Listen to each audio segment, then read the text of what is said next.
Hello నమస్తే Rajani Ganesh channel మరో వంటతో మీ ముందుకు. ఈవేళ తలకాయ కూర ఎలా వండుదాం అనేది చూపిస్తాను చూడండి. చాలా మందికి రాదట, ఎలా వండుతారని అడుగుతున్నారు, అందుకోసమే చూపిస్తున్నాను చూడండి. మనకి ఎంత సరిపోద్దో అంత కూర తెచ్చుకుంటాం. దానికి తగిన ఉల్లిపాయలు, దీనికి మసాలా ముద్ద కాస్త ఎక్స్ట్రా పడుతుందండి, అందుకోసమే 3 ఉల్లిపాయలు నేను రుబ్బి పెట్టుకున్నాను. అంగుళం ముక్క అల్లం, 3 మీడియం సైజు ఉల్లిపాయలు, ఎల్లుల్లి, కాస్త జీలకర్ర కూడా వేసి రుబ్బుకున్నాను. కూరకు తగినంత నూనె వేసుకోవాలి. నూనె కాగేలోపు పక్కన వేడి నీరు పెట్టుకొని ఉంచుకోండి. మటన్ కానీ చికెన్ కానీ తలకాయ కానీ ఏదైనా నాన్ వెజ్ ఐటెంకి వేడి నీరు ఉంచుకోండి. ఈ టైంలో మనం రుబ్బి పెట్టుకున్న ఉల్లి ముద్ద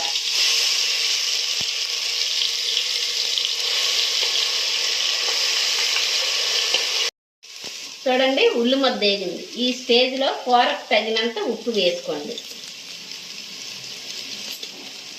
ఎవరికి తగినంత వాళ్ళు.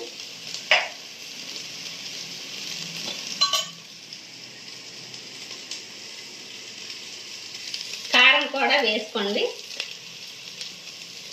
ఉల్లి ముద్దలోనే వేసుకోవాలి. ఇలా ఒక్కసారి వేసిన తర్వాత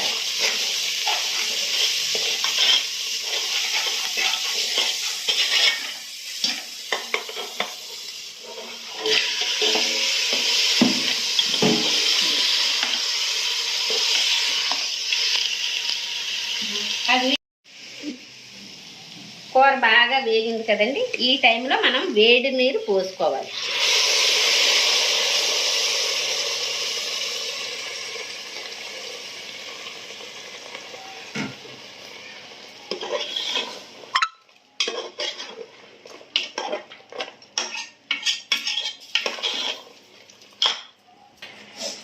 వేడి నీరు పోసాం కదండి, తలతల మరుగుతుంటుంది. ఆ టైంలో కుక్కర్ విజిల్ పెట్టుకోండి. ఇది కుక్కర్ విజిల్ పెట్టుకుంటే మనకు వేగంగా ఉడుకుతుందండి. తలకాయ కూర లేట్గా ఉడుకుతుంది, అందుకోసమని ఇలా చేస్తున్నాం. ఇందులో వంకాయ కూడా వేసి వండుకోవచ్చు, కానీ నేను వంకాయ వేయడం లేదు. ఈవేళ మూత పెట్టి 4 విజిల్లు వేయించండి.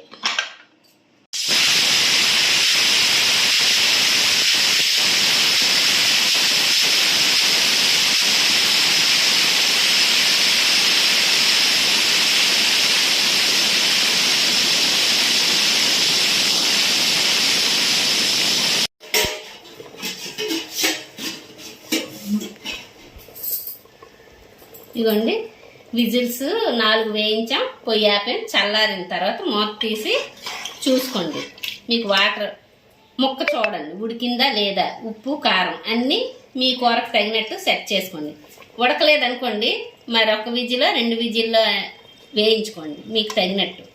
ఒక్కోసారి కూర ఒక్కోలాగా ఉడుకుతుంటుందండి, అందుకే ఈ విషయం చెప్తున్నాను. ఉప్పు కారం సెట్ చేసుకోండి. సెట్ చేసుకున్న తర్వాత మీకు ఎంత జ్యూస్ కావాలా లేదా దగ్గరికి ముక్క కంటినట్టు ఉండాలా అనేది మీరు చూసుకొని మీకు తగినట్టు చేసుకొని పొయ్యి ఆపుకోండి. ఇది ఇంకొంచెం దగ్గరకు అవ్వాలి, వాటర్ ఎక్కువగా ఉంది కదా, దగ్గరకు అవ్వాలి. ఇదిగోండి, ఈ స్టేజ్లో దగ్గరికి అయిపోయింది కదా. కూర ఉడికిపోతే మాత్రం మనం పొయ్యి ఆపేసుకోవచ్చు, వడ్డించుకోవడానికి రెడీ అయిపోయినట్టే. కూర ఉడకపోతే ఇంకాస్త నీరు పోసి ఉడికించండి, కానీ అది ముందే సెట్ చేసుకోండి.